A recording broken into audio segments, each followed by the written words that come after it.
Salut à tous. Bienvenue dans les savoirs perdus. Dans la vidéo d'aujourd'hui, nous allons discuter des séraphins, les anges les plus proches du trône de Dieu et l'ordre le plus élevé des anges dans la hiérarchie céleste. Pour cette raison, les séraphins peuvent être considérés comme l'ordre d'anges le plus puissant. On dit parfois que les démons les plus puissants étaient des séraphins avant de tomber en disgrâce et de devenir des entités malveillantes. Cependant, il est important de noter que certains archanges, en particulier Michael, sont souvent considérés comme les anges les plus puissants. Michael, par exemple, est considéré comme un guerrier et un protecteur, et dans la Bible est décrit comme dirigeant l'armée céleste dans la bataille contre Satan et les forces du mal. Une raison qui explique cela est que le mot archange a plusieurs significations. Il se réfère généralement au deuxième ordre angélique le plus bas. Cependant, dans la Bible, le mot archange a un sens plus général qui désigne simplement des êtres angéliques supérieurs. Le mot séraphin est dérivé du mot hébreu serif, qui signifie brûler et reflète leur nature ardente, intense, généralement associée à leur amour brûlant pour Dieu. Ils ne sont mentionnés explicitement dans la Bible que dans le livre d'Ésaïe, où ils apparaissent dans une vision vécue par le prophète Ésaïe.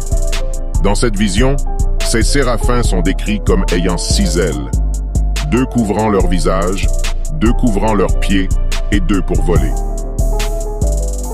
Les séraphins sont considérés comme l'ordre le plus élevé des anges dans la hiérarchie angélique chrétienne. Ceci basé sur le système de classification développé par Denis l'Aréopagite dans son travail, La hiérarchie céleste. Thomas d'Aquin et son Summa Théologue ont développé la compréhension des séraphins, soulignant leur amour inégalé pour Dieu et leur connaissance supérieure des vérités divines. Dans le cadre de la première triade dans la hiérarchie angélique, avec les chérubins et les trônes, les séraphins servent d'intermédiaires entre Dieu et les ordres inférieurs des anges, transmettant l'illumination divine à travers le cosmos. Pseudo l'Aréopagite. Un théologien et philosophe chrétien, influent de la fin du 5e siècle et du début du 6e siècle, fournit un compte rendu détaillé de la hiérarchie céleste des séraphins dans son ouvrage, en s'appuyant sur le récit biblique d'Ésaïe et sur la philosophie néoplatonicienne. Denis l'Aréopagite classe les séraphins comme l'ordre le plus élevé des 9 ordres angéliques, surpassant même les chérubins et les trônes. Selon Denis l'Aréopagite, les séraphins se caractérisent par leur amour fervent et inégalé pour Dieu. Leur fonction première est de participer et de transmettre la lumière et la connaissance divine aux ordres inférieurs des anges et, finalement, aux humains. Les séraphins, avec les chérubins et les trônes, la première triade ou le royaume céleste supérieur, leur rôle dans la hiérarchie céleste est crucial car ils servent d'intermédiaires entre Dieu et les ordres inférieurs des anges.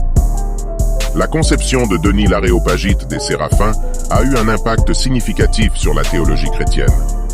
Sa classification de la hiérarchie angélique a été largement adoptée et développée par des théologiens ultérieurs tels que Thomas d'Aquin et Jean de Damas.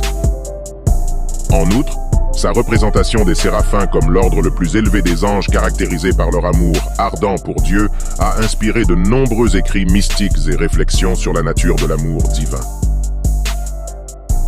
Thomas d'Aquin, le théologien et philosophe estimé du XIIIe siècle, a exploré le sujet des séraphins et de son œuvre, Summa Théologue, en s'appuyant sur le concept de Denis l'Aréopagite de la hiérarchie angélique. Thomas d'Aquin approfondit la nature et la fonction des êtres célestes dans la hiérarchie des anges.